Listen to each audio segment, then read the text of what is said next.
So welcome to the first in a new series called the Circular Table Talks.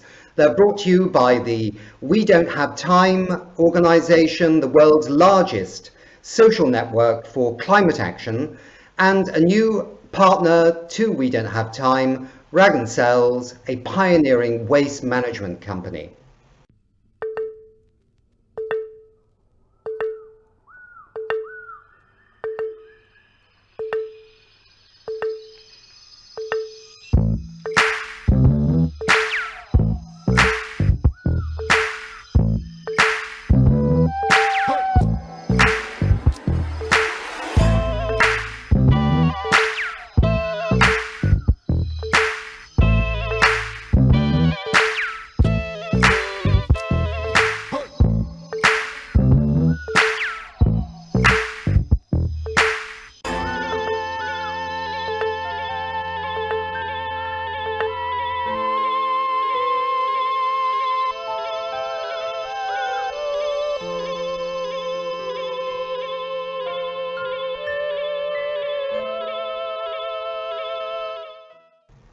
Before we start the show, just a little bit of housekeeping, mainly for our viewers. Why don't you try and download the We Don't Have Time app? This will give you more interactivity during the show, allow you to also engage with the wider We Don't Have Time network, and generally have a more exciting experience. So go to wedon'thavetime.org and maybe watch this short video just to see how you do it. Hi, I'm Ingmar Renzo, and I'm the founder of We Don't Have Time. We are a social network platform and a review platform for the climate. And what you could do on our platform is you could give reviews to leaders, corporate leaders, political leaders about what they do, good or bad, for the climate. So if you see something that you don't like, you could give them a climate warning, and we will send this climate warning to the leader and have them to answer, have them to change, and put pressure on that issue. But you could also send climate love. If you see something that someone that are doing something great for the climate, and to encourage that and to share that to the world, so more people will look up to that action and do the same. And I think love is actually something that could work very, very well in order to solve the climate crisis. We can't just focus on the problem. We must also focus on the good action, what's actually out there that are working for solutions. And how this works, I could just show you a little bit examples here. Here is a climate love from a company called Houdini that actually have given a climate love to an NGO called Ecocide Law Alliance, because they want business leaders to be involved to make ecocide law so that it will be criminal to destroy nature. And this is something driven by a company on our platform. So this is the upside down. The company are giving love to the non-profit.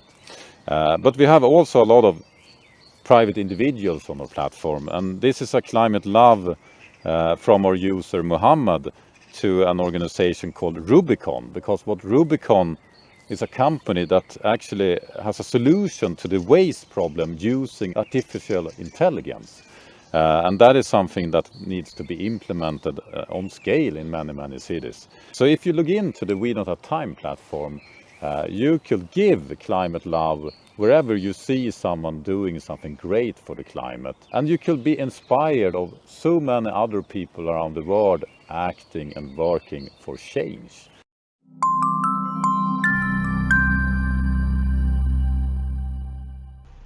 Today we're going to talk about the circular economy. What is the circular economy? What can it do for society in terms of dealing with these really big challenges we're all facing? From climate change, the loss of species, to things like increasing shortages of natural resources and pollution of wastewater. We're going to deal with probably one of the more difficult nuts in this particular field, which is the issue of carbon dioxide, the main greenhouse gas. Can a circular economy transform this from what you might call a villain into perhaps a mini hero? Could we see the circular economy dealing with CO2 in a way that makes it a resource rather than a pollutant that's causing climate change. Certainly the UN's Intergovernmental Panel on Climate Change, this is the network of scientists that advise the governments on climate action, have pointed out the fact that when we look at things like carbon capture, storage and use, it may well be very important in the overall story of how we achieve the Paris Climate Change Agreement. My name is Nick Nuttall. I'm the co-moderator for this show. And before we go to our keynote speakers and before we go to our dynamic panel that's coming up later, I'd like to introduce a man called Per Larshans. Per is the head of sustainability of Ragn-Sells. Per is an advisor to 2 ministries in Sweden, and he's playing a part in making his company a really transformational company in finding the solutions to the sustainability challenges of the 21st century through the lens of waste. Over to you, Per. Thank you, Nick, for that introduction. I will start with a quick glance of our company. Where do we originate from? And we originate from 1881, when we were a transport company, transporting goods and people in and out of Stockholm. And today we are a waste management company working as a recycler in the liner economy. In the future, we will become a raw material producer and a detoxifier, making sure that we can do it on element level. I really look forward to the first in this series of 6 roundtable talks, when we were focusing on the price of carbon and how important it is to create circular flows. Carbon dioxide challenge for us. Well, we talk about the importance of becoming climate positive. And it means that we have decided that we will introduce solutions that will make sure that we can recirculate as much elements as possible, at the same time as we can reduce our own emissions and even use carbon dioxide as an input. So suddenly carbon dioxide will become a possibility for us. And I hope that after the first show, you will also be able to see that the carbon dioxide problem is a possibility if you understand the business dynamics that are now evolving around the world. Ragn-Sells, we have, of course, a very ambitious target for 2030 to become climate positive. And we have also 10 sub-goals. I would like to highlight just 3 of them. The first one, that we in 2030 have the ambition to become fully collaborative. And that is a key point when we're going to create circular flows. We need to be able to collaborate with society and collaborate with business partners. Secondly, of course, the reduction of carbon emissions. We need to do our best with our production as well as with our partners. But thirdly, the most important, how can we create circular partnerships? So this in a nutshell are the most important parts that we will run the next 10 years. And we invite you that see this. Would you like to partner up with us? I will co-host today's session and I will also be online. So if you want to chat with me, ask questions, do it directly and I will be online supporting you. So with that, I hand over to you, Nick.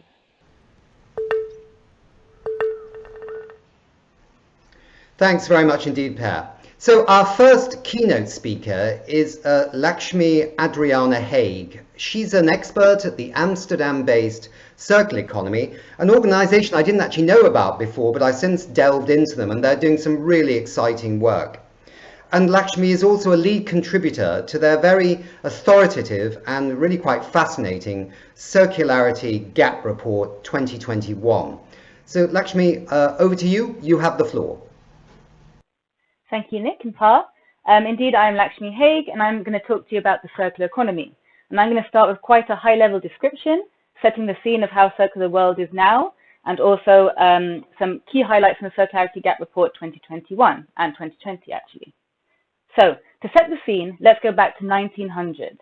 In 1900, the global population, they used 7 billion tons of resources to fuel their needs, to weave their clothes, build their houses, fuel their travel, get from A to B, fill their bellies with food, everything, 7 billion tons.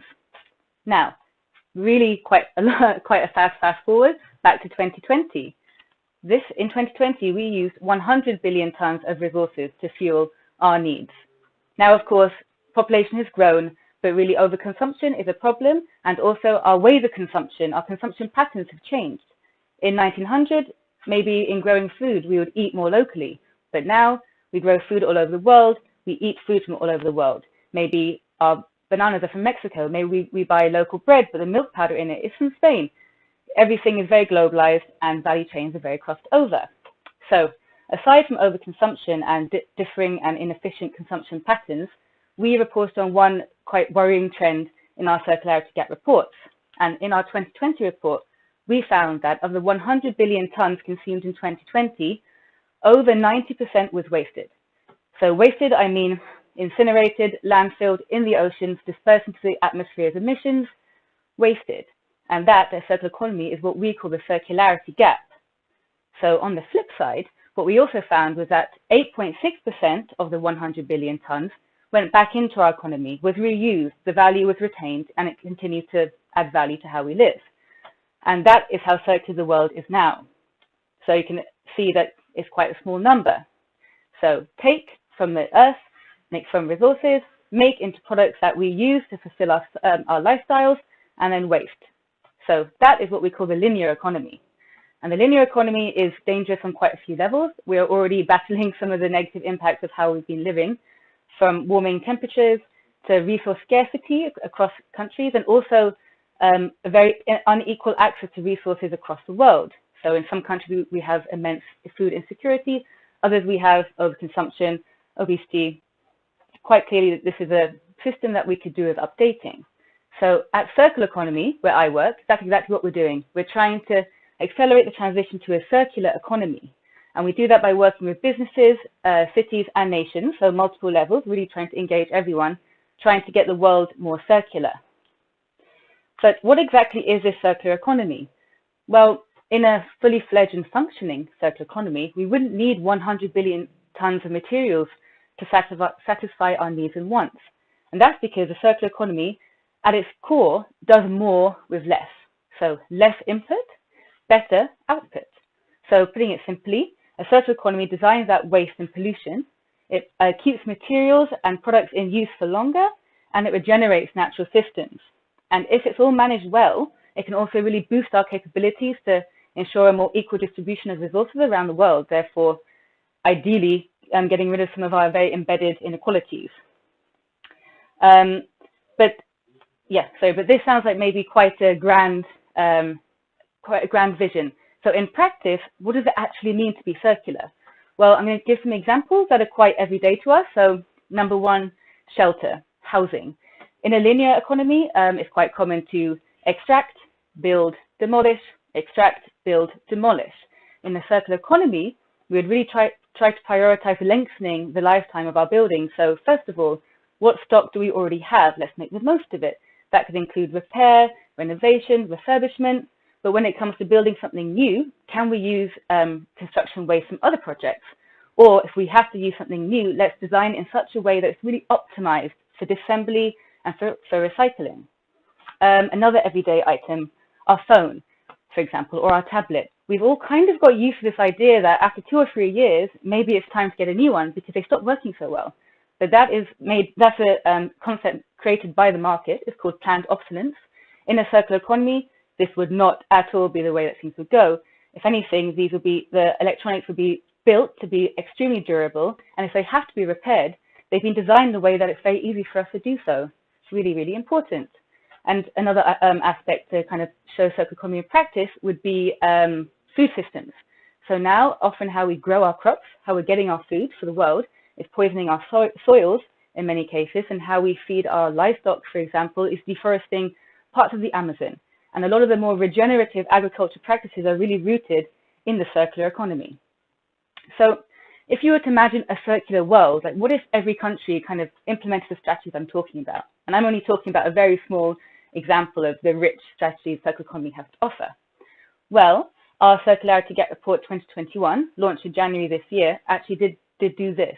So we took 21 core circular economy strategies with a bunch of interventions also under them, and we applied it to our current world, our economy as it is today. So that's the 8.6% circular economy. And we found in doing this, circularity actually increased from 8.6% to 17%. Now, that might not sound like a massive increase, but the impacts of that increase are quite astonishing. So an 8.4% increase in circularity would result in resource extraction and use falling by 28% and greenhouse gas emissions falling by 39%.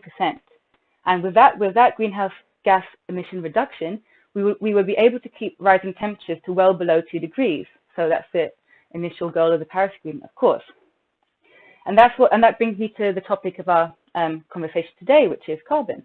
And it's definitely an idea that's gaining in prominence in the mainstream thinking, is a link between circular economy and climate mitigation and keeping global temperatures under a safe level, 1.5 ideally. And our report found that 70% of greenhouse gas emissions are actually tied up in the resource cycle. So the common approach to keeping temperatures low, which focuses on energy efficiency and renewable energy, is actually not broad enough, and it's missing out a massive trick, which is how we use our resources. We have to be more efficient with them. We have to, well, actually, number one, reduce the amount we use. And that's why the circular economy is so rich and is so full of potential. So ultimately, to round off, because I think I'm about on my time, if the world would become just 17% circular, we could safeguard our very finite resources. We could reach the goals of the Paris Agreement, and we could also offer many other co-benefits to the world, from ideally lesser inequalities, greater biodiversity, cleaner air. There's so many I could mention, but I can't mention them all today. Thank you.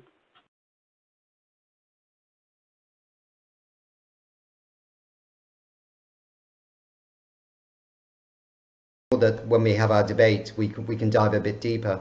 Let me turn to our next keynote speaker, which is Per Klevnäs of the Material Economics organization, which specializes in sustainability and resource strategies. Per is a Swedish economist and an international expert on how, one might say, resurrecting and bringing new life to waste materials can be a key to a climate-secure, sustainable global economy. He's also a contributor to something called the New Climate Economy, which found in 2018 that if we were more smart about climate change and managing resources, that we could perhaps see a $26 trillion benefit to the global economy by 2030. So, Per, you have the floor. Thank you very much, Nick, and I very much enjoy being here today. So, I'm Per, I'm from Material Economics. We're a consultancy. We work. Part of our work is that we work with companies who are looking to change. They're looking to become more circular. They're looking to cut their greenhouse gas emissions, and they're finding strategies for doing that. And the other part of what we do is, when we think we have something to say, we write the occasional report based in the research that we do. And the circular economy and its connection to greenhouse gases has been one big part of that. I'll talk a little bit now, principally about some findings that we had in a report called Completing the Picture. And it's very similar, in fact, in its messages, even if it attacks it from a slightly different angle, to what Laxmi just talked about from the Circularity Gap report. It finds that if we want to keep within our carbon budgets and we want to reduce emissions to the international agreement levels, we have to make the economy more circular. So the reason for this, to be very concrete, is that energy and energy systems, and what we normally talk about, energy efficiency and renewable energy, is only a part of our greenhouse gas emissions. So as much as 4 to 5% of greenhouse gas emissions globally are either bound up with how we produce and use materials, the plastics, the aluminium, the steel, the cement and concrete and so on, or it's tied up with our food system and the land use impact it has. So how we make things and how we use things and how we reuse or not these things and our food is as much as 4 to 5% of our greenhouse gas emissions. And how then can a circular economy help, you may ask? And we typically divide this into 3 or 4 categories. The first, which is perhaps the most well known, is that if you recycle a material, the carbon footprint is much, much lower. So it takes only 5% of the energy to remelt aluminium versus making new. It's similar reductions to steel. You can achieve similar things with plastics. So by taking materials that we've already produced and giving them new life, we can reduce greenhouse gases a lot. The second thing, which is less obvious to many, is that wherever you look in the economy, you look in the built environment, you look in cars, you look in appliances, you look in all the places we use materials, you will find that the materials efficiency, the amount of materials that we use and put to productive use for a given product, is often much higher than it needs to be. Now, if we were talking about energy efficiency, this would be uncontroversial.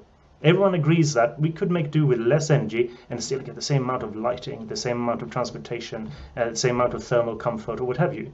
But in materials, it's much less appreciated that there are these big opportunities staring us in the face. So if you're sitting in a building today, listening to this, with a steel structure, chances are that there's actually something like 50% more steel than is needed structurally to keep it up. For good reason. There are costs associated with doing it differently, but nonetheless it points to these big opportunities that are all around us in our everyday items in using less materials. So that's materials efficiency, less materials for a product. The third category is perhaps less obvious, but it is about using things more intensively and using them for longer. So when we demolish a building, something like 70% of the emissions in a building sit in the structural elements, the steel and the concrete and so on, that really make up the sort of invisible structural parts of a building. But when we demolish, it's not because that's unsound, it's because we need a new life for that building. And so if we can repurpose, if we can renovate and extend the lifetime, we can reduce the footprint enormously. And the same thing goes for the sharing economy, whether that's vehicles, whether there are other things. There's immense opportunities in simply having less materials but getting the same societal good out of it. And then the final one. You can use materials and you can use natural systems to store carbon. The most obvious one perhaps is plastics, which everyone knows about from the leakage to the ocean and so on. Let's appreciate about it is that plastics are literally built out of carbon. We put as much carbon into plastics every year as we put into aeroplanes in a normal non-pandemic years to fly them all around the world. And what this means is that that cycle of carbon in society becomes very, very important. I mean, there are other examples. You could store carbon in wood, in construction, in buildings, or you can mineralize it and put it to good use, as Ragn-Sells has proposed to do. But this agenda of carbon sequestration in materials, whether it's petrochemicals or buildings or wood and otherwise, is a fourth level to how this circular economy, a different way of using and reusing materials, can contribute to the climate agenda. So we looked at this, and we looked at across all our major value chains, all our major materials, the plastic, cement, aluminium and steel, and we looked across buildings, we looked across automotive, we looked across appliances and packaging, and then natural systems and food. And we found that the reductions in greenhouse gases that we could achieve are between 40 and 50% by 2050. Now, 40 to 50% reductions on the demand side as opposed to on the supply side. We will need clean waste to make steel, we will need clean waste to make chemicals, and so on. But we have as much to gain by also looking at the way that we use them and reuse them in the circular economy. I want to make one last comment, and that is, this is often highly cost efficient.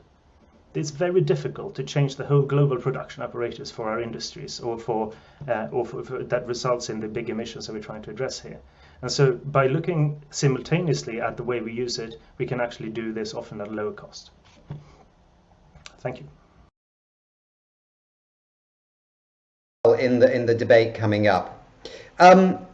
Now let me turn to our next keynote speaker, which is Chris Bolesta. He's a Polish economist, and he's currently the policy lead in the European Commission's Directorate General for Energy on this area of carbon capture, use and storage. Chris, you have the floor. Give us a perspective into this, what's going on in Europe. Thank you, Nick, and thanks for giving me the opportunity to explain why CCUS technologies are important for the European Commission and what we actually do to support them. As you're well aware, the European Union has the objective to become climate neutral by 2050. And this is well in line with the Paris Agreement objectives, and it's just doing our share to contribute to the global fight with climate change. And well, there are emissions that are very, very difficult to remove from the system. And this is why the CCUS technologies are so important.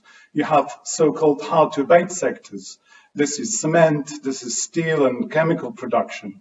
This is where you can apply CCUS to remove carbon and do it in a cost-efficient way. Our modeling in the European Commission consistently shows that only with use of CCUS, this will be done on time and on the budget, if you let me call it that. In some of our scenarios, we see that up to 600 million tons of CO2 is stored, captured by 2050 annually, and 50% more or less is stored permanently underground, but 50% gets stored in products, and this is what Per already mentioned. And what is more interesting is that if you capture CO2 from biogenic sources, like for example sustainable biomass, and put it either in products or permanently put it on the ground, you actually create negative emissions. And this is really interesting, and it will speed up our decarbonization efforts.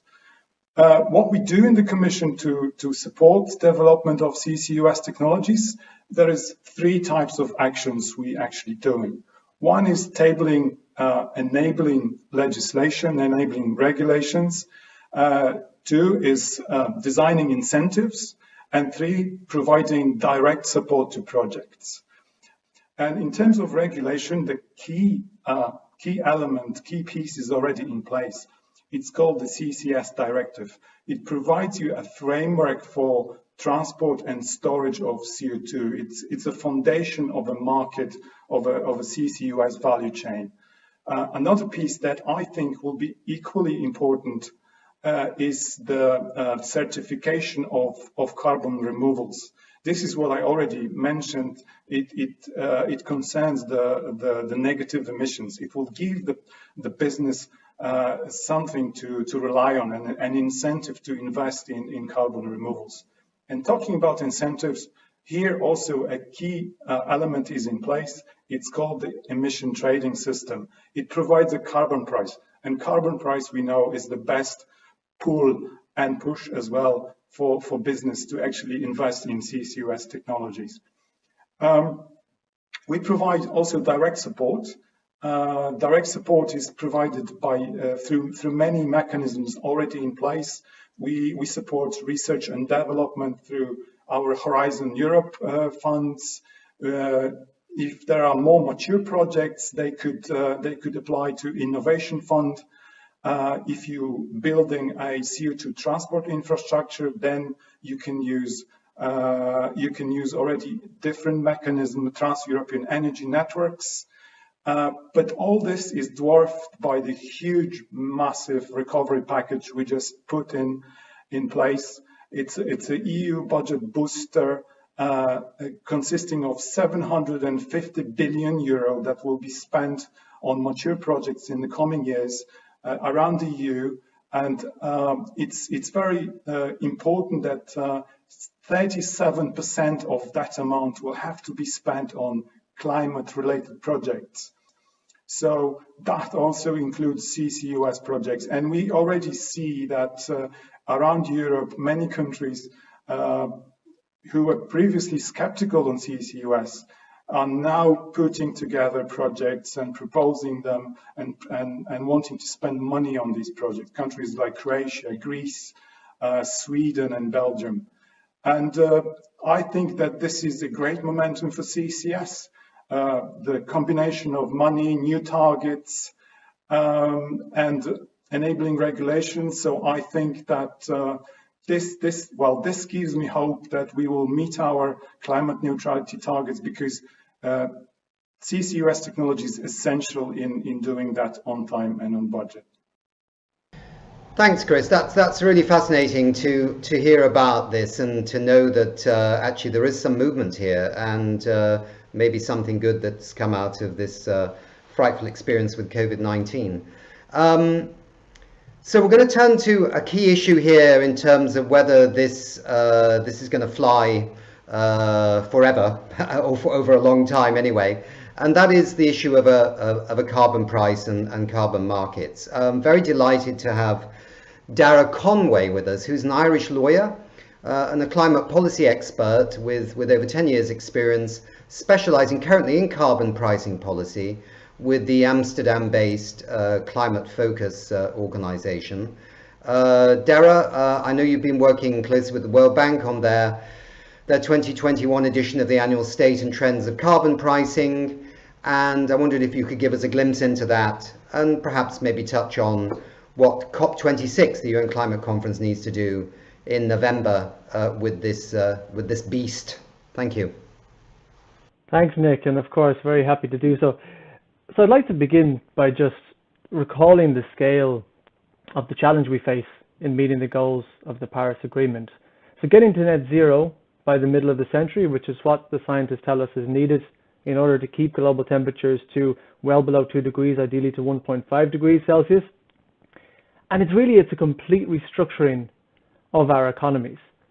We need to change not just the way we produce electricity and the way we get from A to B, but how we build our cities, how we produce our goods, and of course, how we manage our natural resources. So this requires radical shifts in investment, in planning, and even in the very way we think. Now, carbon pricing, which is essentially making polluters pay for the greenhouse gases that they release into the atmosphere, it's a simple concept, and it can help galvanize this shift, and it can do so in a number of different ways. Now, in the short term, what carbon pricing can do is it can incentivize relatively simple operational shifts. And an example here is take a power plant that currently runs on coal and switching it to run on natural gas. This is something that can be done. It's relatively straightforward. The technology is there.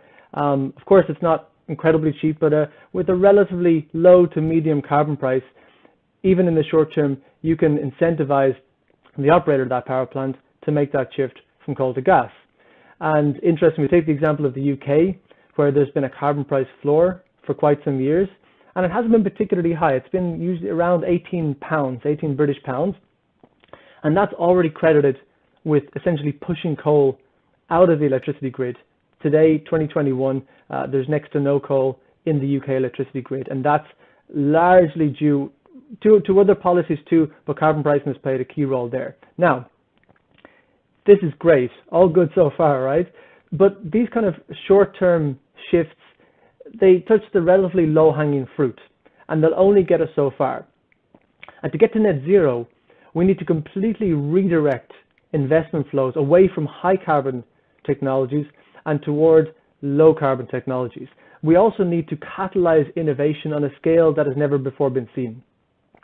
Now, carbon pricing can also play a role here, but there's a higher bar for that to work.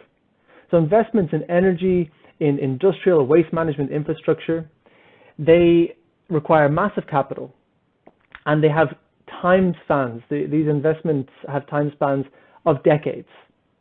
So investors need to know that carbon prices will be high enough over the course of the coming decades in order to justify making these enormous investments. So take CCUS, which we just heard about, carbon capture, utilization, and storage. Now, the cost of capturing and storing a ton of carbon can vary from a low point of about $45 per ton in the case of retrofitting coal plants to up to $400 per ton for direct air capture. Now, you'll see different figures out there, but I think that's about the range.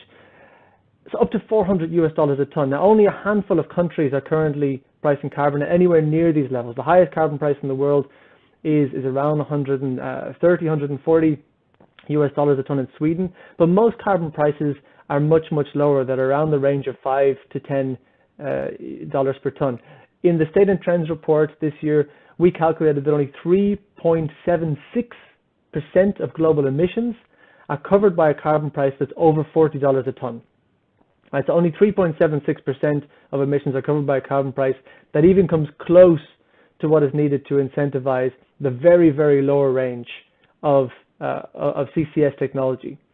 Now, that's not even taking into account that governments are still subsidizing fossil fuels around the world to the tune of about $475 billion per year. But there's another thing that's missing, and that's that long-term clarity on how carbon prices will develop. So remember that these investments have scales of decades, and the investors need that long-term certainty.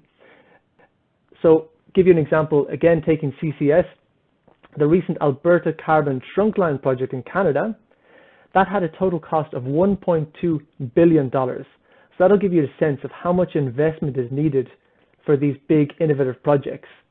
Now, only a handful of countries have set long-term carbon pricing pathways, And those countries that have done so, they generally only do it up until 2030. So not even really long term, we're talking more medium term. Now, is carbon pricing effective? Well, a recent meta study, they looked at 19 different studies that have been done over the course of the last 10 years. And what they found is that, yes, carbon pricing has been effective at catalyzing some of these short-term production shifts, like going from coal to gas, but it has very, very limited impact on these on spurring low and zero carbon investment, in catalyzing innovation. So these real transformational changes that we need to get to a zero carbon society. And the reason that they've been relatively ineffective in this is that mostly they've had quite low prices. They've also had a lot of exemptions. And in the case of emission trading schemes, we've also seen heavy over allocation of emissions allowances. Now, there are some encouraging signs. So we've just heard from the European Union, and after decades of stagnation in the carbon market, the prices really are soaring there, and they're coming up to a level where they're certainly incentivizing power plant operators to switch from coal to gas, and they may start incentivizing more innovation soon if investors can really get that certainty that the carbon prices will stay high. And I think we're getting there because the EU is really linking it to the European Green Deal, linking it to their 2050 targets. So I think we're finally getting somewhere here in Europe. Over in New Zealand, they're also setting their emissions cap for the coming years to align with their 2050 net zero goal. So they're aligning the short-term policy with the long-term planning, and that's really, really important for investors. We're also seeing greater prices are going up in countries like Germany, in Canada, in Ireland. We're also seeing greater ambition leading to governments adopting things called carbon border adjustments, which is something that governments adopt to try and address a problem that's called leakage, or this sense that if we adopt a carbon price here, maybe other countries that don't adopt a carbon price are going to get all our business. And so countries like the EU and Canada are looking into basically putting a tariff at the border. So if you're coming from a country that doesn't have a carbon price in place or a similar policy, you'll have to pay a tariff that is linked to the carbon that's embedded in those goods. And that's helping to drive other countries to consider, okay, well, maybe we need to adopt more carbon prices now so we don't have to pay the EU carbon border adjustment. So there's quite a few promising signs at the same, and these recent developments do give us reason for hope, but we're still quite a ways from where we need to be. If we really want to catalyze the innovation and the investment at the scale that we need to see a lot more countries committing to ambitious carbon pricing trajectories for the coming decades, and we need to see them doing it soon. Good, Darragh. That was a very fascinating insight, and I hope the viewers have followed the circular economy story through this narrative that we have here to the essence now of this issue of a carbon price, carbon capture and storage, and how we might use CO2 in a more interesting way than just letting it go into the atmosphere. I'm now going to turn to our last keynote speaker, who's Anders Kihl, who's head of research and development at Ragn-Sells. Now, Ragn-Sells is involved in a very fascinating project, which is very emblematic of what the circular economy could look like in the country of Estonia, where they're set to transform 600 million tons of basically ash mountains, the result of the burning of oil shale in that country for heating and power. And they're going to try and harvest some really interesting products for further industrial processes, while at the same time using captured CO2 to power these processes and avoiding emissions elsewhere by not having to use natural resources and incinerate those to create their products that they're trying to capture out of the ash. So Anders, give us a glimpse into this project. It can be a bit complicated on the surface, but actually it's really quite straightforward and fascinating. So over to you, Anders. Thank you. Short introduction. My name is Anders Kihl. I work as head of strategy and R&D within Ragn-Sells. We are, as Per Larsson said, a waste management company operating in the linear economy. In 2015, there was an agreement on global sustainable development goals. And when you analyze these, you realize that what the world needs going forward is not more waste management, it's more or better resource management. And our role as a company is shifting towards more detoxifying, and more producing resources. So we are on a journey as a company in a transition. The world is also in a transition phase, leaving the fossil era. We need to build new infrastructure, we need to build new energy systems, and etc. All of that will require massive resources. We had Laxmi telling us about the 100 billion tons currently taken out from the crust, and we need to do that in order to enable the transition. But when you look at it, at any resource you could look at, whether it be copper ore, sand for glass manufacturing, biomass, whatever you look at, you see that ore grades are falling. Ores are becoming more thin, more contaminated, and more far away. Thus, it requires more energy per unit to extract things. And that happens at the same time that we really need more resources to make the transition. So the challenges for mankind is enormous going forward. Other challenges are the planetary boundaries, where we have sort of big problems in our flows of nitrogen and phosphorus and in biodiversity. And as previously mentioned here, there's a connection between the carbon and the climate issue and the resources and the production. A lot of this connection is very strong. In a report from the UN Global Resource Outlook 2019, it concluded that roughly half of the climate issue is related to extraction and transformation of virgin resources. And that also accounts for about 90% of the water challenge and 90% of the challenges related to biodiversity. This means that circular economy, meaning producing goods and service in another way than we do today, is vital going forward. So, and we as a company, we really realized we have to spend business development efforts to respond to this. So we set up 3 criteria in order to rules for ourselves.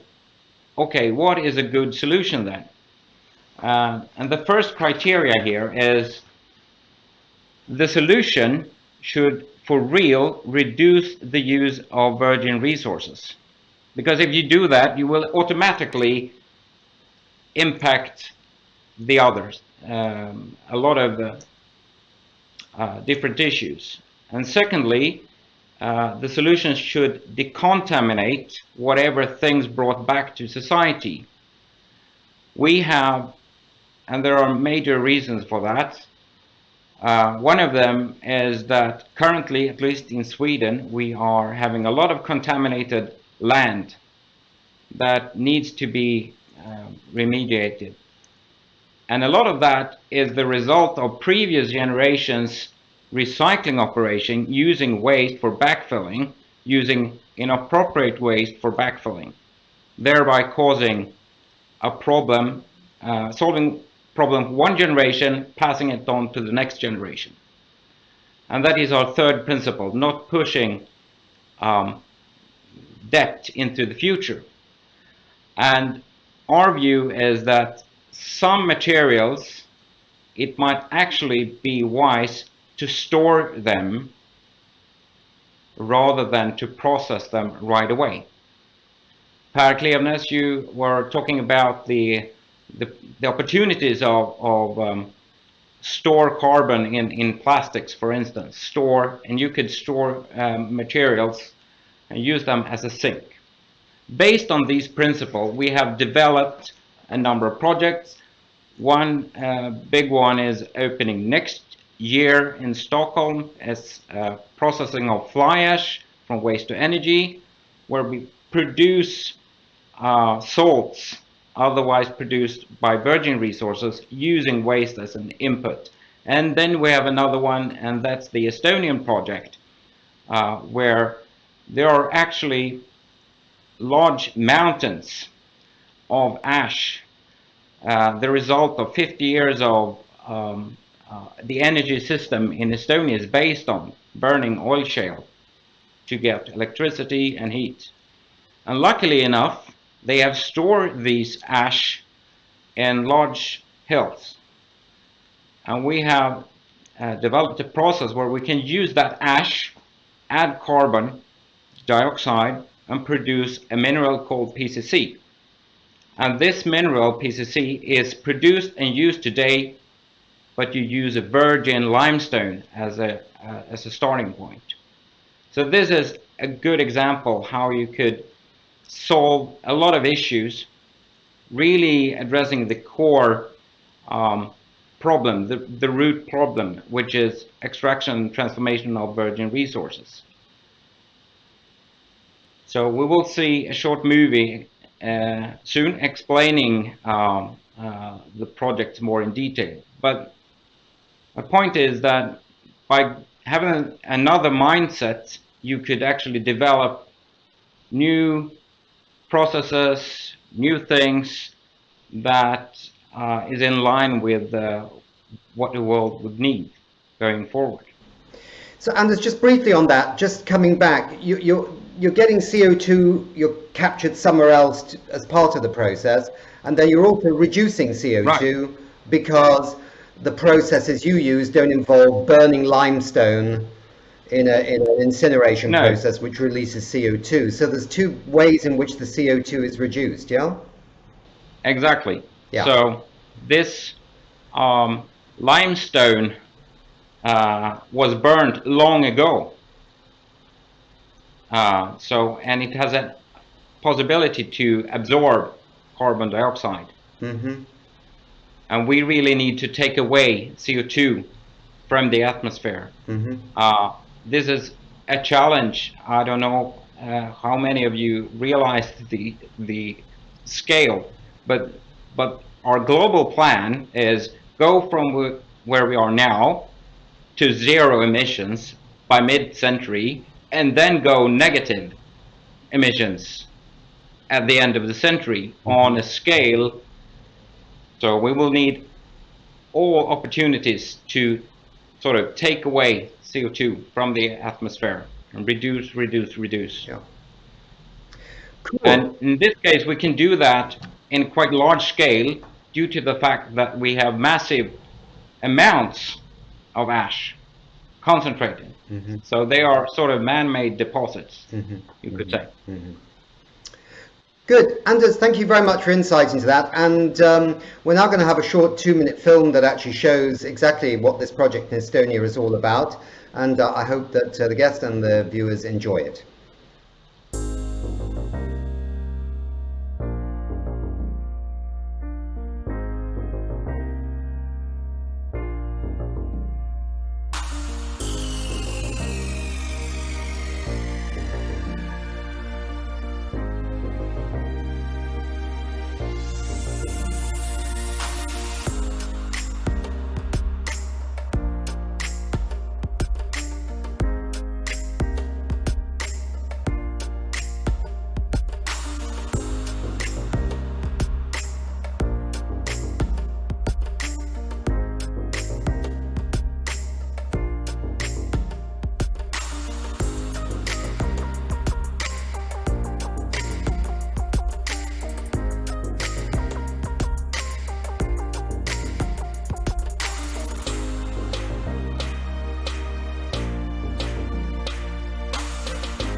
Now, the Estonia project is one example of this rather increasingly and fascinating area of carbon capture, use and storage in happening and growing around the world, not least in the European Union with the support of the Commission.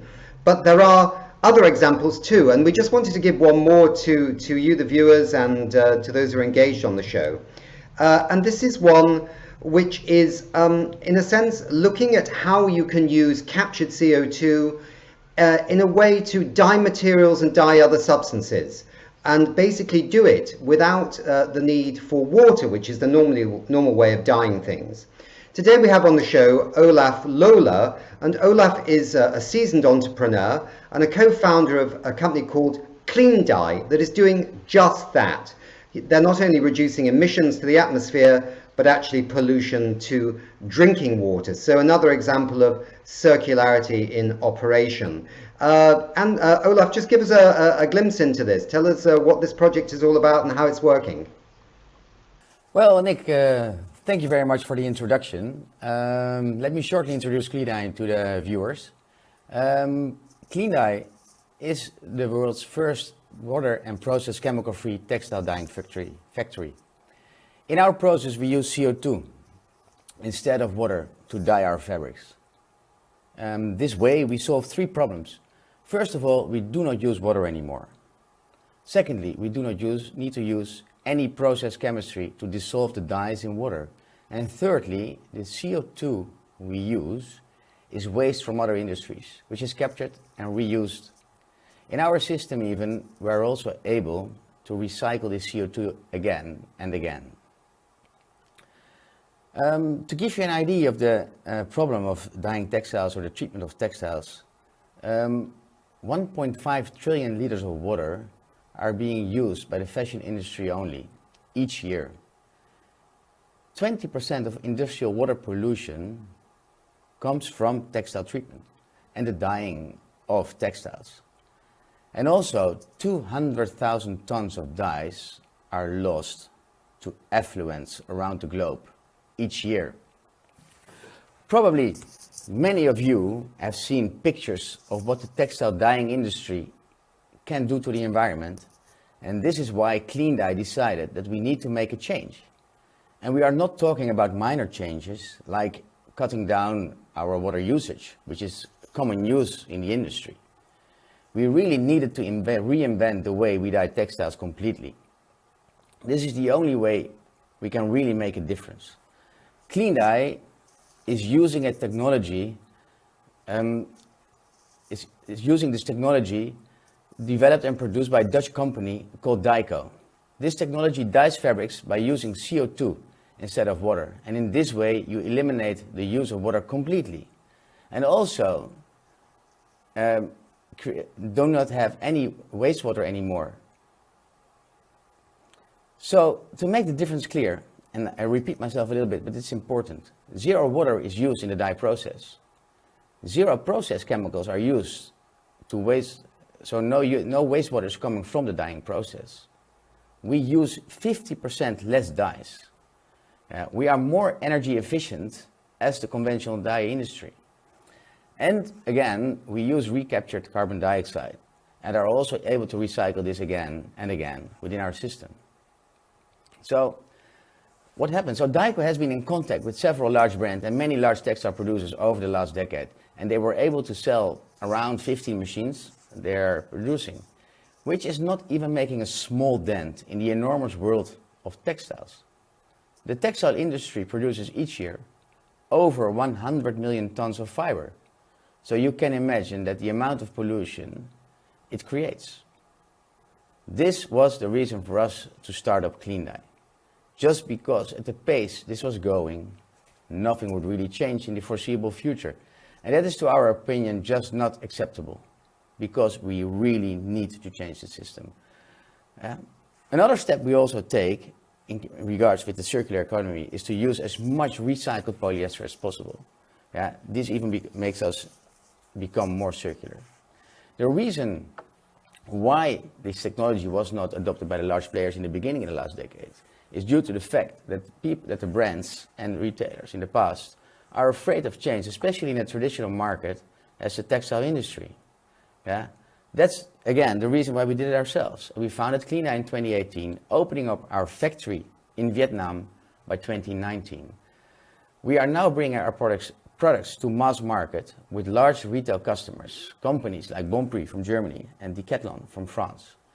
The factory is running at full capacity 2 years after opening, even with the pandemic in place. Yeah.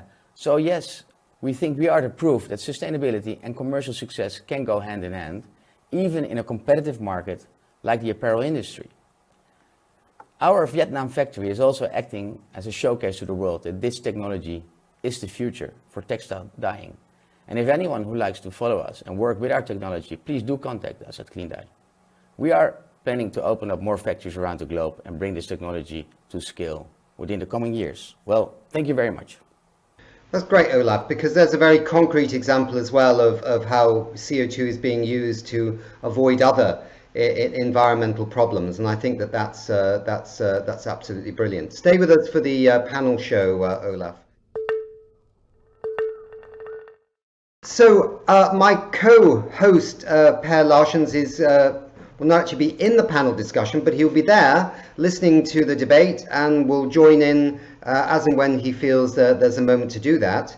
But we're going to now have the panel discussion with all our guest speakers, and I want to kind of pick up, I suppose, on firstly one thing which I think is very important, because you know, I've been a journalist, I've been working for the United Nations on climate change, many other things, and in the past, whenever the issue of carbon capture and storage came up, there was always, despite the Intergovernmental Panel on Climate Change saying it was something that was important, you would get a lot of environmentalists who were very, very hesitant. In fact, some were very outspoken that this was the wrong way forward, simply on the grounds that they felt it was a get out of jail card for the fossil fuel industry when they should be decarbonizing their business models.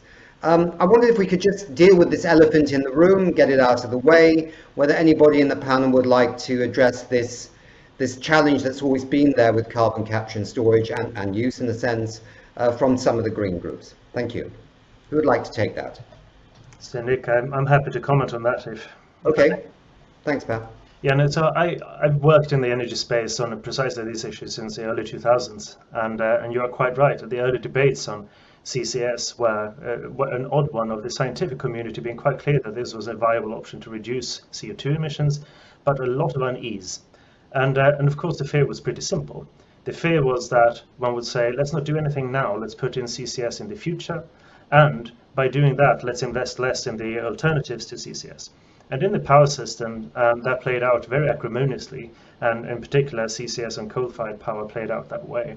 I think we have moved beyond that now. When I look at most of the environmental NGOs, they are pretty clear also that the areas that Chris mentioned, where we don't have other options, such as cement or lime production, where CO2 is an integral part of the chemical process of producing something, we will absolutely need to use CCS.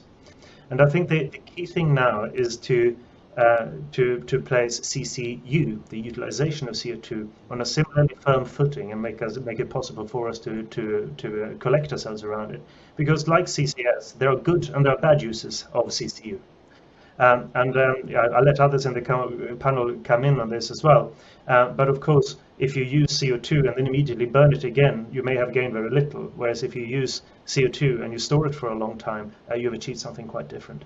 And so I think that the concern here is to show that, you know, for example, in plastics, mechanical recycling of plastics and chemical recycling of plastics, which can be a form of CCU made from CO2, can coexist, can be part of the same system, and that's where we need to take the conversation. Yeah, is it because we get a little bit trapped by in this whole world of silver bullets? We always say, here's the miracle solution to everything, and everybody goes down that path. I mean, hydrogen was once, you know, kind of everybody talked about hydrogen being to save us all. And then eventually sort of questions get asked down the road by the scientists, which then feeds into the environmental community. And then there's a backlash. And that thing gets shut down again until it pops up again later, and we've just lost a few years of opportunity. I mean, is that something that we all have to deal with circularity, with carbon capture and storage, that it is part of a whole ecosystem of things that we need to do in our economies to get from A to the very important B, which is a sustainable future. I think indeed. Yeah, shall I go first? Yeah. Yeah, I think the long-term scale-up viability, that's of course a question for a new technology. But I think also from a circular economy perspective and thinking about living within planetary boundaries, we really do need some kind of transformation in how we are doing things. And I think kind of what you said is a get out of jail free card, or some people can see it that way, or that it's a ticket to continue business as usual.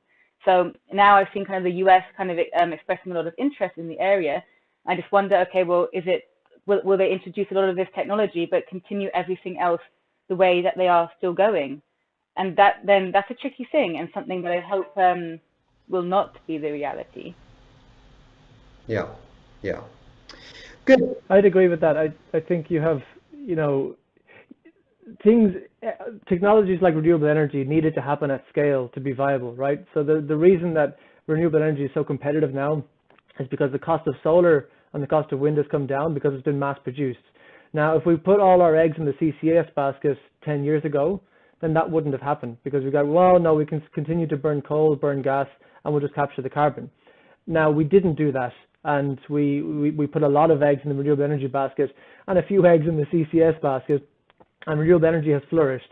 But of course, renewable energy will not solve, it solves the energy emissions, it doesn't solve the industrial emissions, as Per just mentioned. So we need to have, it's an all of the above solution. I think now we do need to have a bit more focus on CCS. Mm-hmm. May I make a comment also? It also depends on how you do it.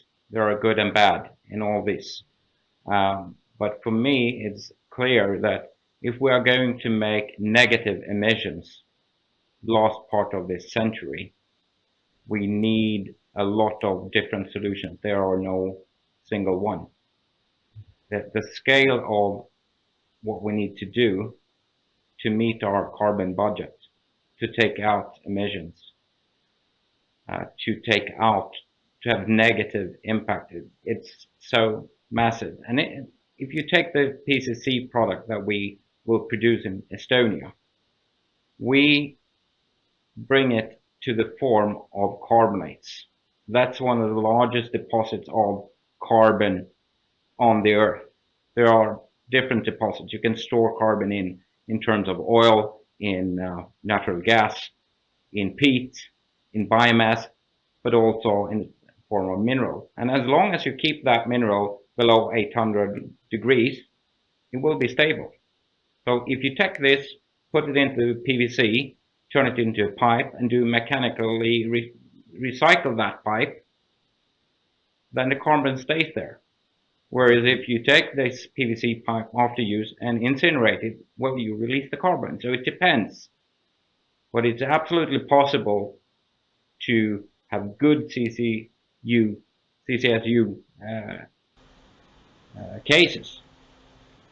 And we will need them. Anybody else want to come on this, or shall I fire off another question? If I may add on the elephant in the room. Yeah. Because I think it indeed a massive elephant, and I think it was born when we were designing the first wave of PCS demonstration project. And I think Per and Darragh already mentioned it.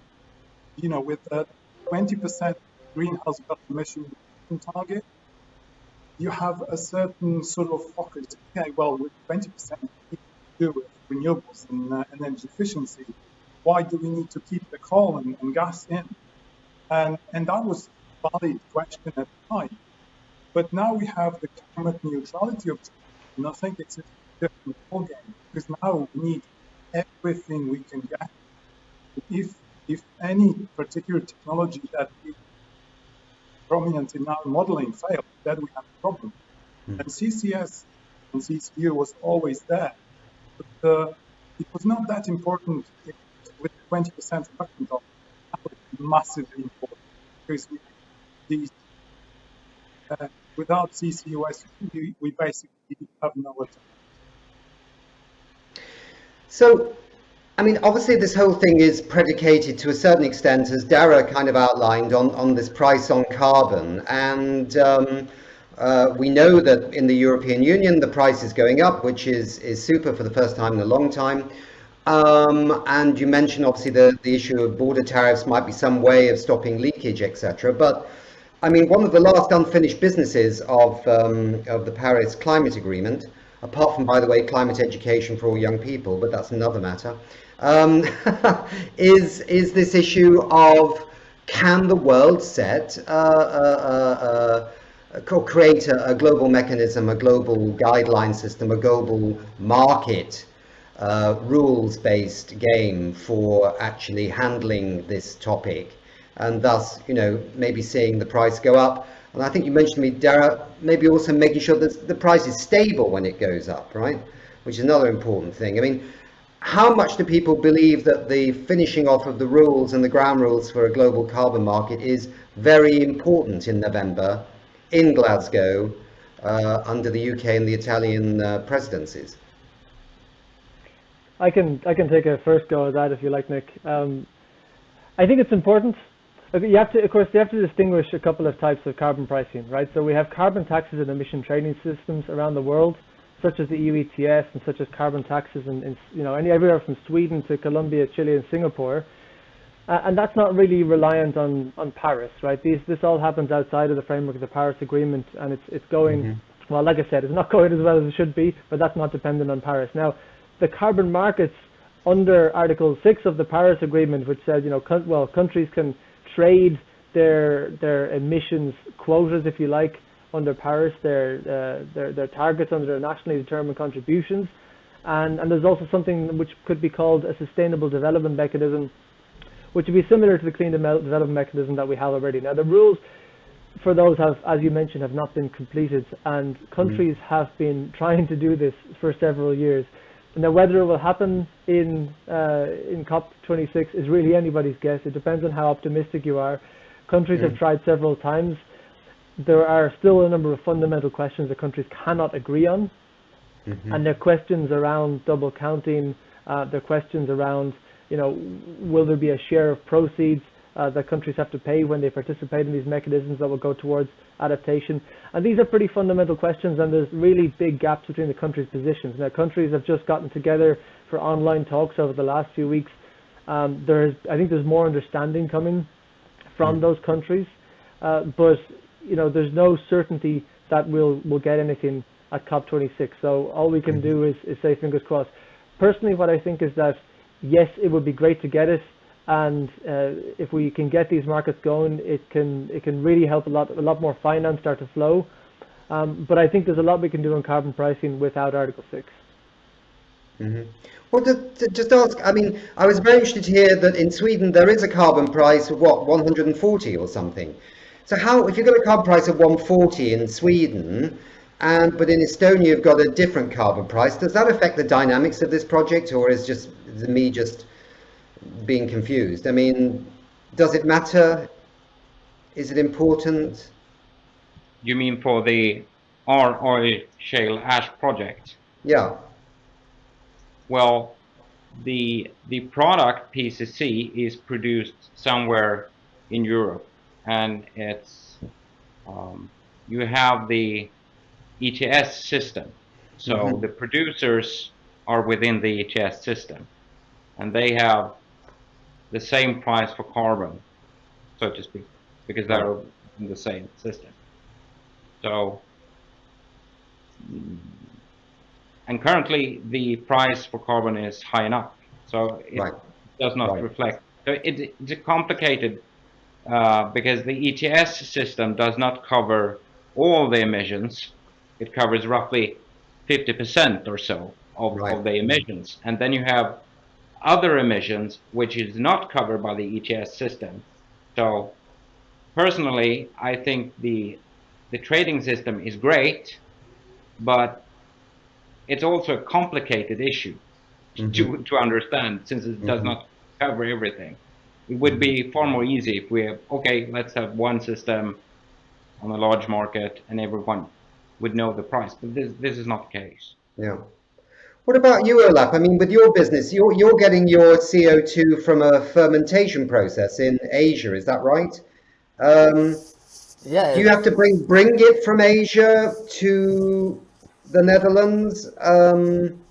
No, And our factory is located in Vietnam, so that's where we're producing. okay, so that makes it, yeah, okay. And what are you dependent on a price on carbon? Is there a price that works for you? I mean, would there be more factories like yours in the world if the price of carbon was 100 or Well, 400? if the price of carbon for us is, it's of course important that we are using it. So for us, a low carbon dioxide price would be great. Okay, so for you, you want the price down rather than up. We were using it. Oh, that's interesting. Yeah, that would be great. Of course, we have to we buy the carbon dioxide from companies who are cleaning it for the from where it comes from. So they're catching it from cassava fermentation factories, and they're using it and cleaning it out, and we buy it from those companies. But just to clarify, Olaf, you're talking then about buying physical carbon, right? As opposed to when we talk about the price on carbon. Yeah, it's not about chips. Yeah, of course, it's different. Yeah, I understand. Yes, it's. How do you explain that to the audience? What is different about the two things? So there's a physical carbon, which Olaf is talking about, that you use, and that's Yes. a tangible product that you can touch. And when we talk about a price on carbon, we're talking about the price you have to pay to emit a ton of carbon into the atmosphere. Exactly. You could think about it as a permit or a license or anything, whatever way you want to think about. But it's an intangible thing. You're throwing this gas up into the air, and you have to pay for the right to do that. So in our case, we're not throwing it in the air. We're taking it out and we're using it and we're keeping it there. Right.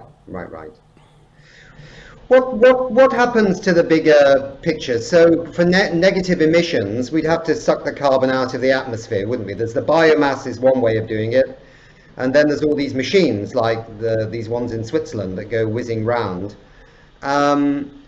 Is this science fiction, or do you think it's actually doable to actually capture carbon from the air through a machine process, or is there another way of doing this? And where does the price of carbon come in on this? I mean, you mentioned 400 makes air capture possible, Darragh. Do we need to do that? Is that the price we want? What other alternatives, other ways of doing it? The biomass story is one story. I mean, trees are quite useful as well. So I mean, There are two things you can rely on to capture carbon from the atmosphere, really. One is a plant that does it with photosynthesis. And you can then say, we can turn that into biomass that we burn and then store or use the carbon. But of course, there's also nature-based solutions where you affect a permanent change in the amount of carbon stored in soils and in vegetation. Let's not forget that. It's very easily forgotten. Most assessments is that's not enough. It's very difficult to do that at scale. We need complementary solutions. And the modeling community has been very keen then on bioenergy with CCS, as it's called, which grows very large, looms very large in these scenarios. The problem there, of course, is that extracting biomass at scale has its own consequences and has its own limitations as well. Enter direct air capture, which is saying, let's not have a plant, let's have a machine that sucks the carbon out of the air. There's a big challenges with this. You're trying to hunt one molecule down among 2,500 others. It requires energy. And so on. But there's no question that it can be done. It is already being done at pilot scales, and there are quite optimistic assessments about how low you can get the cost of doing that. And that's, of course, where we diverge. But if there's anything that we've learned from the last couple of decades of green technologies, is not to underestimate the innovation force that can come if there's a true, genuine expectation in the future that this is an essential part of the future energy and material system. And so then you ask yourself, does that open new possibilities? And you bet it does. So we did some modeling recently that showed that within not unreasonable cost of direct air capture and hydrogen, which we mentioned, it might in fact be cheaper, for example, to make aviation fuel from CO2 from the atmosphere and hydrogen from water using renewable energy than it might be to make it from biomass, even if we don't account for all the potential external effects of biomass. Now, there are lots of ifs and buts here, but we should definitely not discount that. And I don't think that we should just say carbon prices will do all this. we also need to have innovation support. We need to create lead markets. We need to drive a innovation system much faster than we've done at any previous point in the energy system. And carbon prices, doing it without carbon prices is immensely foolish, of course. But we shouldn't stay as saying that's all we need. There are other things we need too, especially if you get back to the question of circular economy, which is replete with information failures and complex contracts and value chains and very ingrained inertia and business models. A little bit like energy efficiency, you need lots of things to grease the wheels there. And we don't primarily use carbon prices or energy prices to drive energy efficiency. We use lots of tools. And so we need to look at the whole menu, is my view.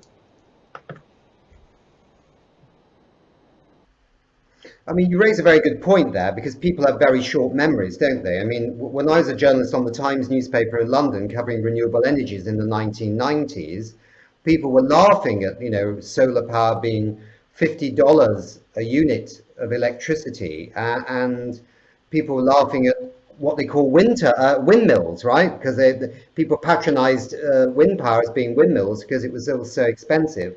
And now we know in most cases it's being auctioned off cheaper than coal. So people forget that within a relatively short space of time, due to all kinds of policy actions and probably the expectation of a universal agreement like Paris, which kept sort of emerging like a mirage and then disappearing off the face of the earth with things like Copenhagen in 2009, but everyone kind of thought it was coming back. All these pressures and forces were at work. Although, interesting enough, it seems that nobody's ever really fully cracked what the IMF has wanted, which is to, get rid of fossil fuel subsidies, which would also change the game as well as a carbon price quite quickly. Yeah. What are some other areas we should be looking at? You mentioned hydrogen many times. I mean, we know in Sweden that the government's working with Vattenfall and others to create green steel using, I think, hydrogen as the fuel. Is that taking off? Is that happening? Is that something that is part of the CCSU story, or is it actually a separate story altogether? I think the steel making using hydrogen, it's another way where you have no emissions. It's an alternative pathway compared to a blast furnace operating on coal and iron ore. So you use hydrogen to reduce, take away the oxygen in the iron ore. Right. So it's not a CCSU type thing. They don't. It connects to the circular economy in interesting ways, though. I mean, one is, of course, that any pushes into hydrogen will help reduce hydrogen costs, and low hydrogen costs is, I think, an absolutely essential part of the CCU story, because it is by combining carbon with hydrogen that carbon dioxide can become useful to us again in energy and many sort of chemical applications, and then, as we heard, there are also mineral applications. But the other one is less obvious, and that is that once you switch this fundamental steelmaking technology over, you have something called an electric arc furnace, which is a way of melting steel. And that is the same technology used to melt steel scrap, recycled steel. So suddenly you see an integration of what used to be very separate, making new steel, making virgin steel from ore, and then very separately recycling the steel. Suddenly the two merge into one. And you start seeing a sort of combination of circular flows and of new flows and new technologies in a very interesting way, I think, in Europe in years to come. But it's not a CCU technology. And we cannot forget that also PCS has a role in using hydrogen, because of course we would like to have green hydrogen from the off. In order to get to the scale and in order to reduce cost, at the beginning we will have blue hydrogen, so hydrogen produced with from fossil fuels with captured CO2. We have there as well.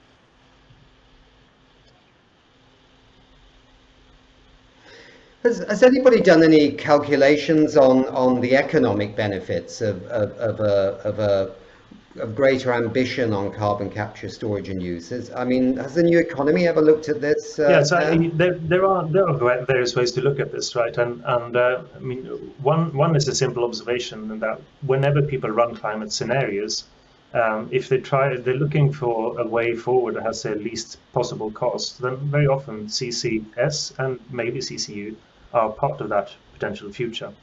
I wouldn't give too much, give this too much of a sort of attention. We've been wrong about lots of things in all sorts of models for many years now.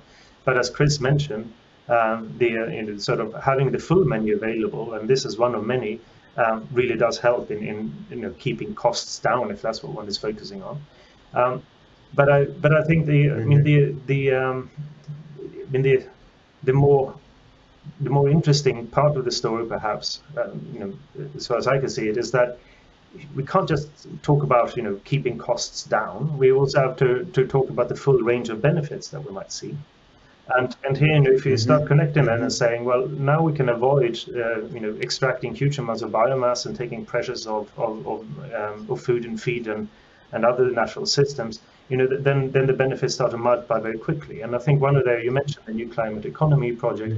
One of the core messages from that was that by looking at the full benefits of the measures we take to reduce climate impacts, or now for our discussion, the more circular economy, the economics look very different than if you look at things just from one angle. And there I think is a very relevant link. And so natural systems is one that I would mention. Maybe we're dwelling, because we've got about 8 minutes to go really to the end of our discussion. So if there's any bright things that people want to say, happy to hear them. But I was just thinking about coming back to our colleague here from the circular economy. I mean, the circular economy has been talked about for many years. I mean, many years. Some people have just discovered it and think it's a brand new shiny thing.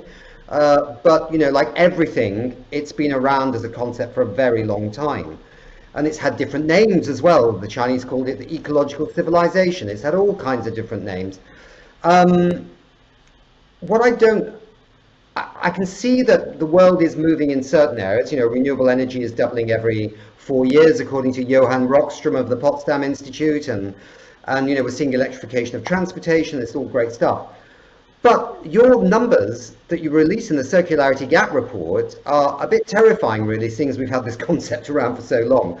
Why are governments not getting this? Is this because, again, we've got the problem that the climate people are over here, and then you've got a commissioner, who's that very nice commissioner from, was it Estonia or somewhere else, who was always very keen on the circular economy? Is it because they're not talking to each other?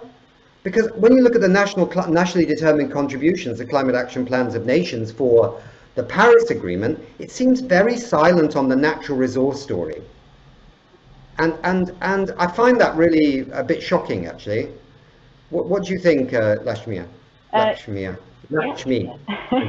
Yeah, I think, well, we've definitely seen it gone from kind of being perceived as more of a niche topic to something that's really quite mainstream, especially in the past 5 years. It's like really taken off. But still, I say taken off, but actually still we have a circularity metric of 8.6%, which is really low. So there is something going on there. I think it's really a mixture of different things. I think for a long time, the circular economy, which now might be a shiny thing to some people, saw that it had quite a narrow focus on resource use only. So I think people didn't always understand the breadth of the circular economy, and that it's not only about recycling and waste management. And I think a lot of people held that kind of idea for a very long time. And even now I see in the plastics packaging industry, the word circular packaging coming all the time just because it's recyclable, but actually it's a lot more than that. So I think one is kind of knowledge, getting people to understand how it can tap into many different parts of our kind of climate emergency. And in actually implementing circular strategies like right now, problems our companies see nations and countries having a lot is actually with data.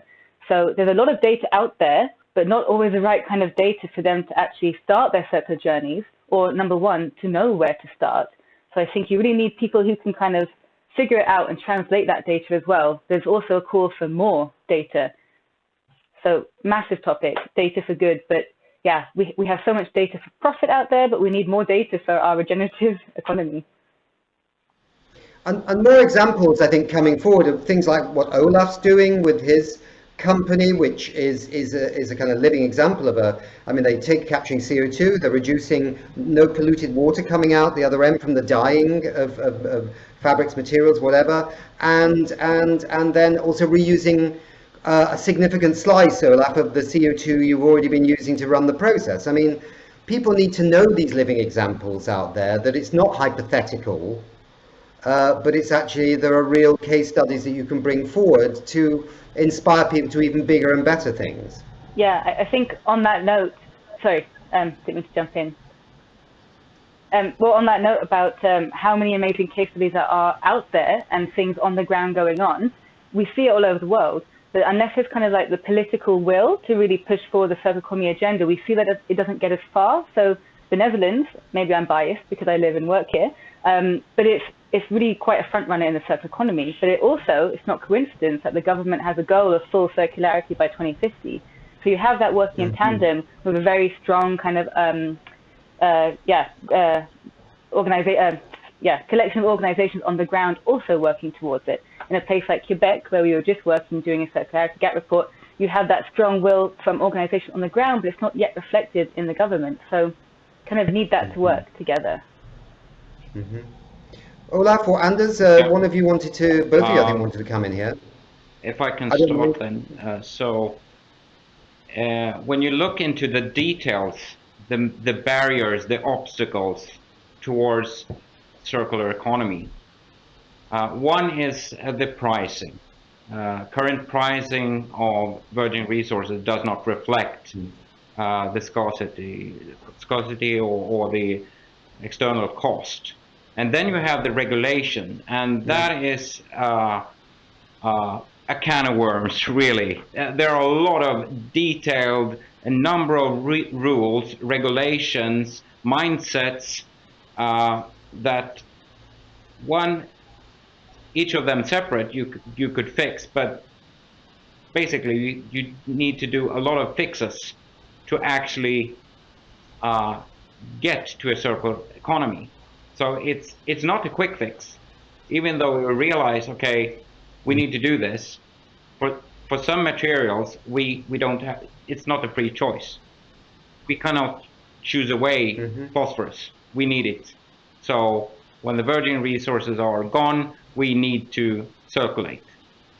So, but in order to do that, there are so many detailed regulations on transfer between countries, what you call things, what is allowed, and it's because existing regulations, they are based on supporting a linear economy, not supporting a circular economy. So for instance, criteria are based on origin. Where does this material come from? It comes from, it's waste-based. Okay, then you're not allowed to use it. That is the case. So there's a lot of things there making it complicated, cumbersome, time-consuming to actually do this. And it needs a lot of political will to go there. Well, if you might get the final word here, which is very the story smart. is, of course, for example, in our case, we're using the carbon dioxide, but we're using also polyester, which is a plastic. And we try to use as much as possible recycled polyester, which is now being recycled mainly from PET. We love to go to the direction that companies start designing the clothes in 100% polyester base, so that in the end, our moonshot is that next to our factory, there's a factory who is recycling polyester, so we can make yarn of it and start weaving and making garments and dyeing it with CO2. And then for us, in our part of the business, we are fully circular. And that's, it's a moonshot, but it's possible, and the technologies are already there. And that's where we need to go.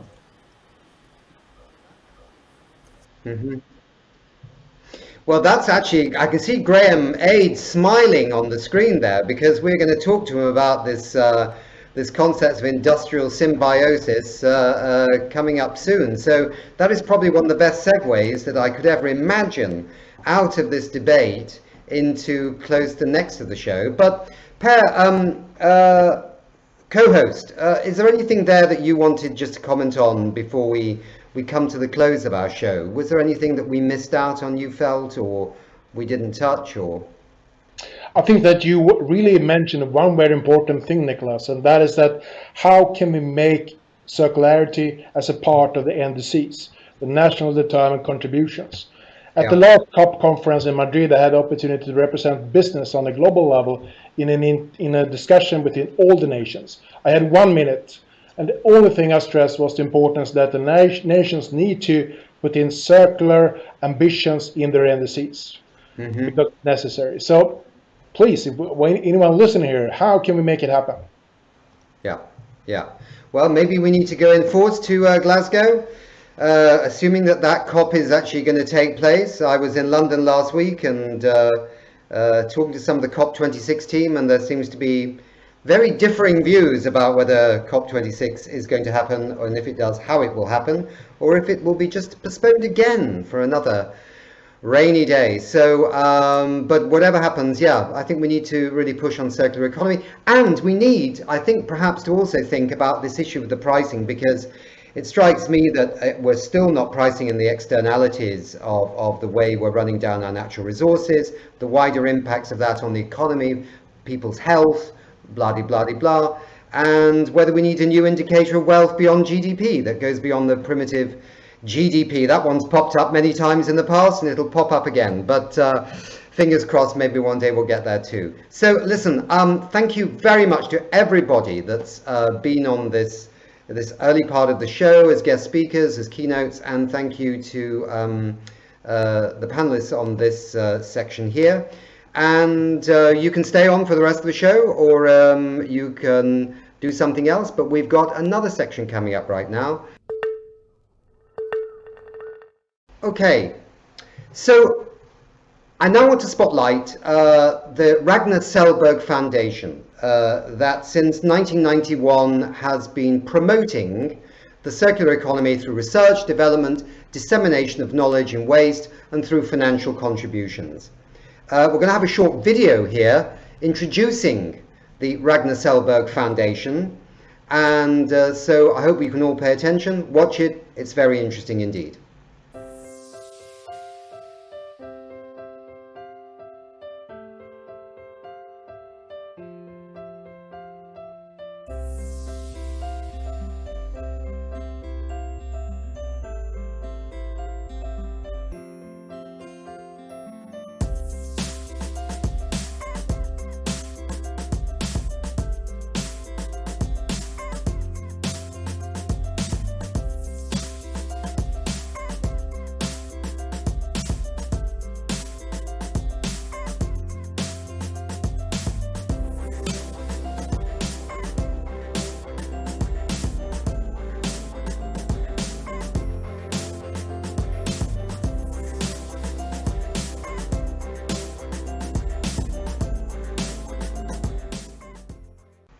Now let me turn to my co-host here, Per. Per, can you briefly tell us who set up the foundation and what inspired this change of direction?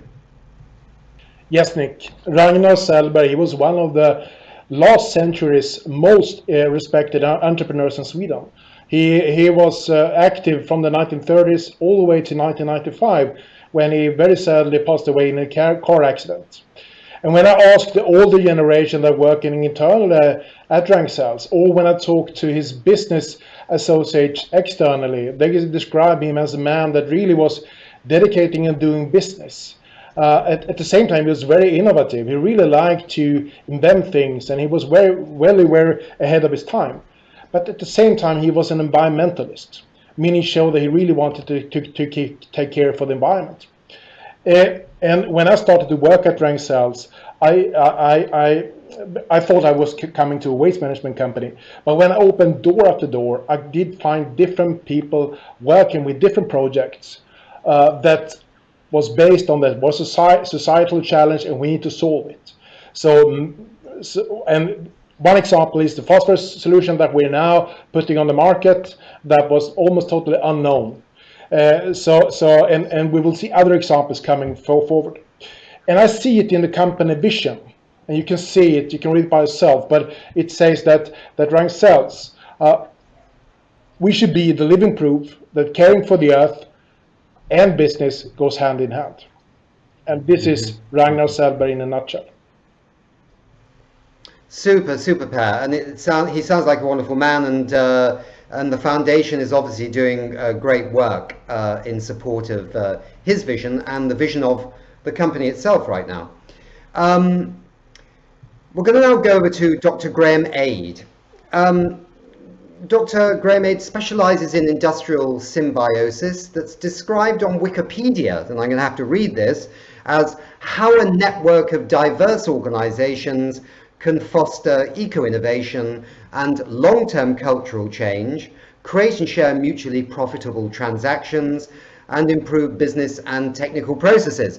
Sounds very complex, but we've got the right man here because Graham is also chair of a section of the International Society for Industrial Ecology. Graham, tell us a little bit about what industrial symbiosis is, how does it fit into the circular economy, dealing with climate change and improving our environment, and tackling the waste problem in the 21st century. Over to you, Graham. All right, thanks a lot for that introduction, Nicholas. It definitely is a mouthful, that definition there.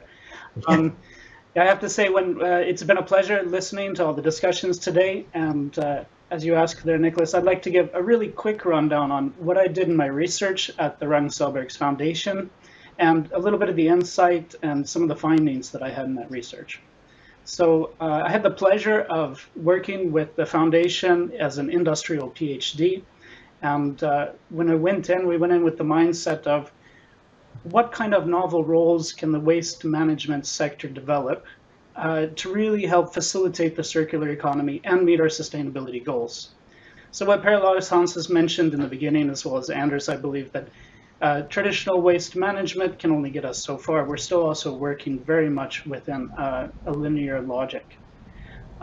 So some of the first findings were, there are some technologies that we can do. There are things like collecting critical materials and warehousing them so that when they're needed, we can use them. But really, what really locked my interest was looking at industrial symbiosis, or what I would call collaborative ecosystem innovation, looking at innovation across sectors in new value chains, maybe with industries that aren't used to working together. And there's great examples out there.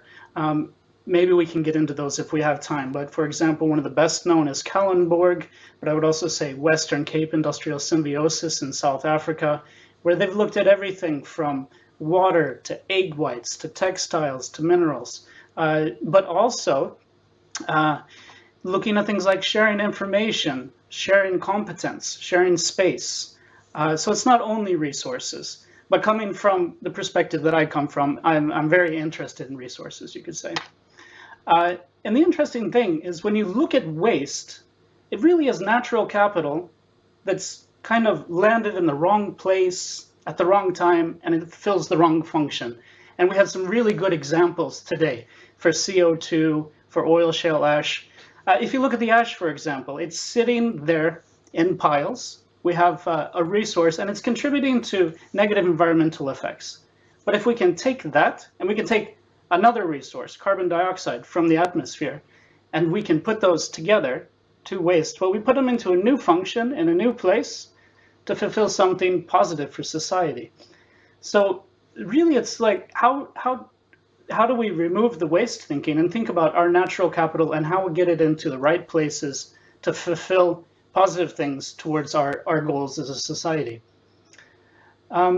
One more thing on the findings that I had from my research is, and Anders touched on this as well, there's a whole list of barriers to industrial symbiosis.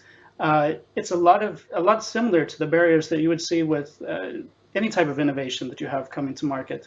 Something in particular for industrial symbiosis, though, is that you really have to, when you're working in new value chains, you have to work with trust. How do we work with new partnerships? How do we work with new collaborators? This is not a normal market transaction. We have to trust each other. But then another big one that always comes up is economy. Are the resources valued enough? Are we able to, and you had this discussion earlier, is the price of CO2 high enough that we can actually do this?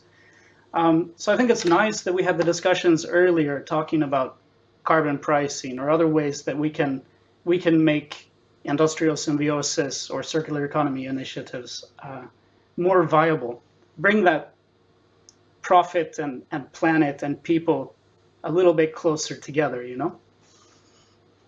Graham, I mean, it's kind of logical in the sense that you would kind of coexist different waste streams emerging from different, factories together. It's a little bit like, as people have often commented, a bit like nature, isn't it? Nature doesn't waste anything.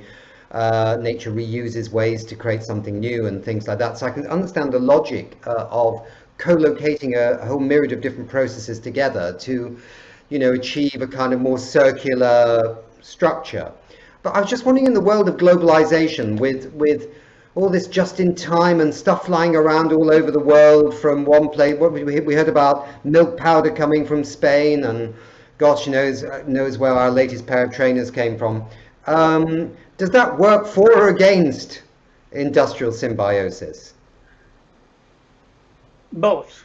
Maybe it's a tough question. Sorry. I think industrial symbiosis, a lot of people think about local or regional, eco-industrial parks and such, but also there's the global economy. And I think you can have symbiosis globally. Circular economy, of course, you need globally.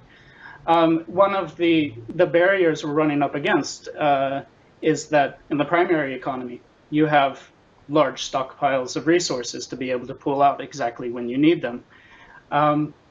That's difficult if you have very spread out resources in different places around the world or around the country. But a good thing that you have with industrial symbiosis is that you also have a lot of these resources close by often. So you're less dependent on global security issues, for example. Good point. Very good point. Well, Graham, look, thank you so much for giving us a glimpse into that work, which was supported by the foundation, and it is very interesting. And who knows how the world will develop over the coming years and decades, and it could well be that this is increasingly a solution if there's a lot more local production coming back from different parts of the world as well.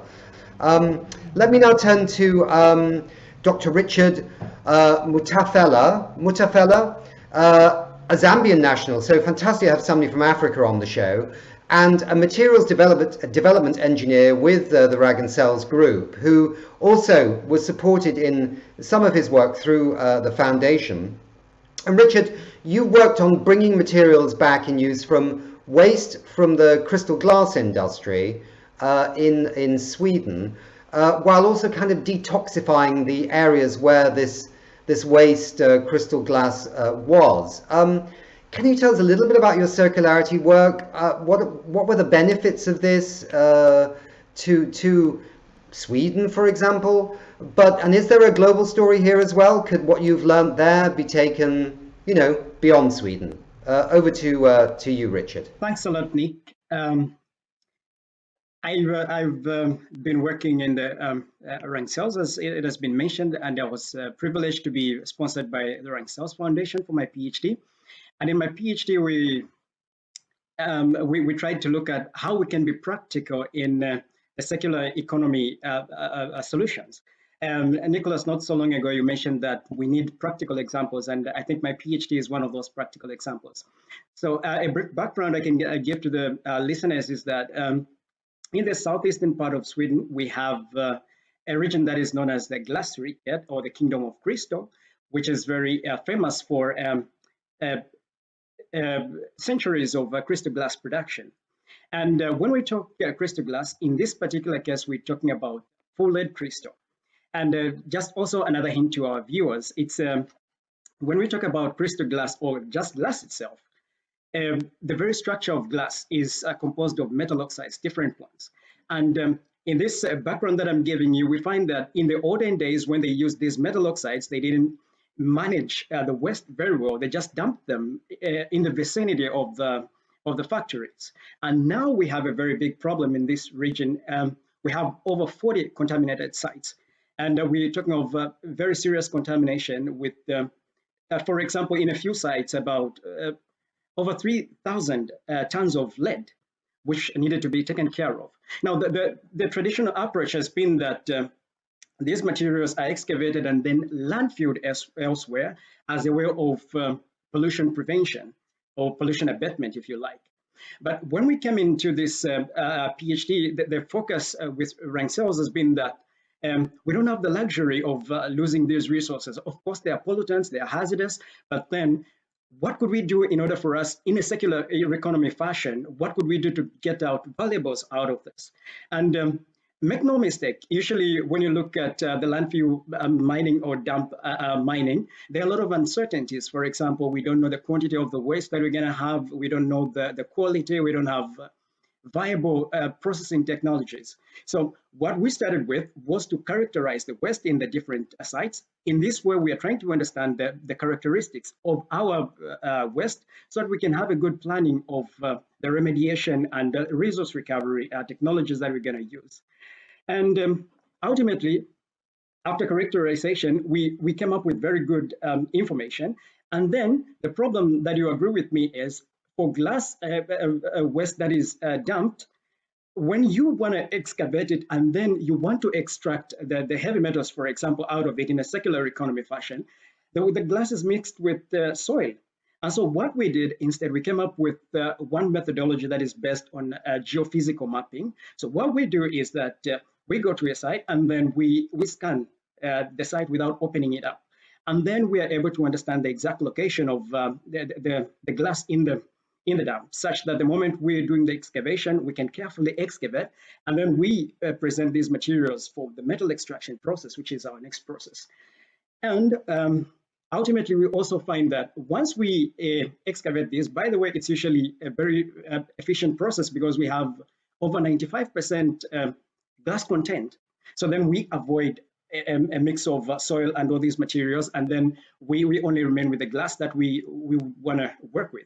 And then the next step is that now we want to get especially the leaded glass. So what we do is that we put it in a sorting machine that has got XRF based sensors, and these are able to concentrate, if you like, the glass that is full of lead that we want to work with.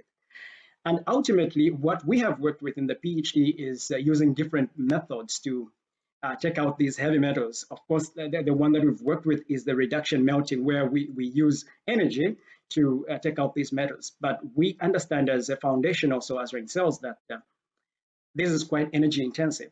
So at the same time, we've also been looking at other alternatives where we could use less energy intensive methods, for example, using chelating agents that could extract out this lead from these materials. Well, then what we have learned so far, or the contribution that we've made, is that we've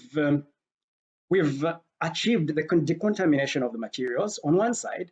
And then, like I mentioned, instead of taking these materials when they are excavated to controlled landfills, what we do is instead is that we look for opportunities in this. So we've been able to get secondary resources, for example, secondary lead, in this case, which we can use, for example, in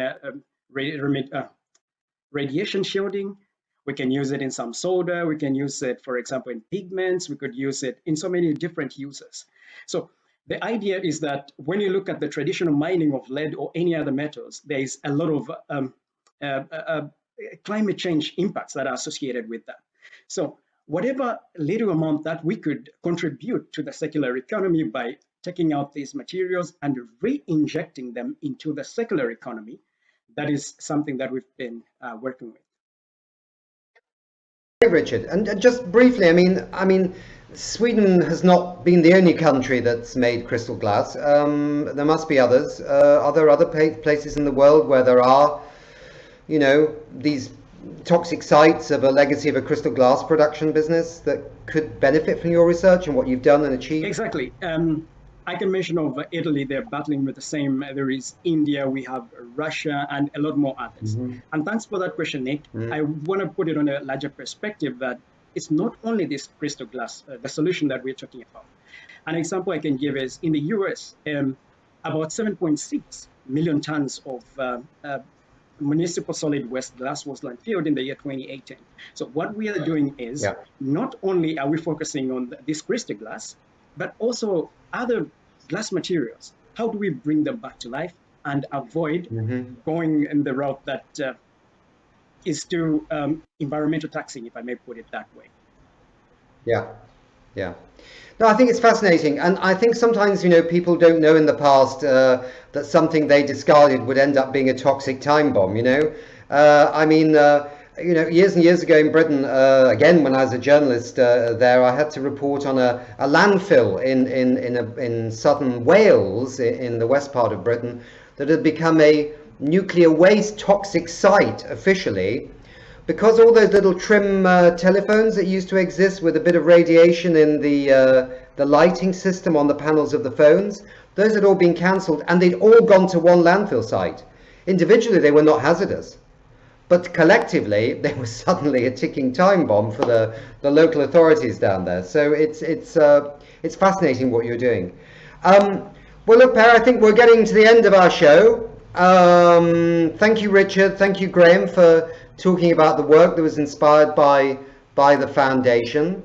Per, I wonder whether, you know, you could step in here really in a sense and give us your perspective on how this Circular Table Talk series has gone. The first show, a proper carbon price, a key to higher climate action. Yeah, Per, give us your perspective at the close. Thank you, Nick. This was the first in a series of 6. And it started with a telephone call from me to Ingemar, and I said that we have a foundation and we would like to broadcast our Day of the Future. So one day every year we share knowledge, because we believe that the more we share knowledge, the more we will also get new partners and we have new ideas. And he said that, well, why don't just do it once? We can do a partnership. So in the end, this will be a series of 6, and we will do other things. We will have a very big show on the 23rd of September together with Ericsson, where we really will highlight the importance of circularity and carbon as well. But I would like to summarize this day, that it's been very interesting to hear people from around the world, to be honest, that really says that the price of carbon are important. And the price of carbon, as I interpret it, is that this will lead to development of new business models, and that new innovations will be able to be seen on the market. We need to understand we need to do it in large scale, because otherwise it will be too cost ineffective. And if I'm going to pick one thing from the round table, I would like to stress the importance of carbon capture, utilization and storage. 600 million tons we need to have at least the 2050, both divided 50% in storage and 50% in use. And I think that is something that we need to understand. The project in Estonia will until 2070 be able to contribute, and listen here, almost 400 million tons. So there's another room for 100 million tons if someone wants. No, just kidding. I believe we can do even more. And I think that the global community has the possibility here to step in, and that investors and the political society understand that here, now it's happening. Please make sure that we can create circular flows, enable circularity. Don't have origin to determine if you can use something. Let's have quality as a criteria, also in Europe. So thanks, Per, very much indeed for that summing up, and thanks to all our guests, and of course to you, the audience. If you want to watch the show again, then please go to wedon'thavetime.org, and why not sign up and join the largest and growing social climate platform in the world. And please check out our website on a regular basis and our social media, because as Per rightly pointed out, this is just the first of the series of circular table talks in partnership with Ragn-Sells. The next episode is scheduled for the 1st of September in terms of its broadcast, and that's going to look at the innovation and the far smarter management of wastewater that's coming from our cities and coming off our land. Can this actually help, if it's properly treated in a circular way, to actually fight climate change and bring wider economic and environmental benefits? The answer has to be yes. And some of the benefits, of course, to industries like agriculture could be potentially very large. So again, thanks very much. Thanks to my co-host Per, and have a lovely day.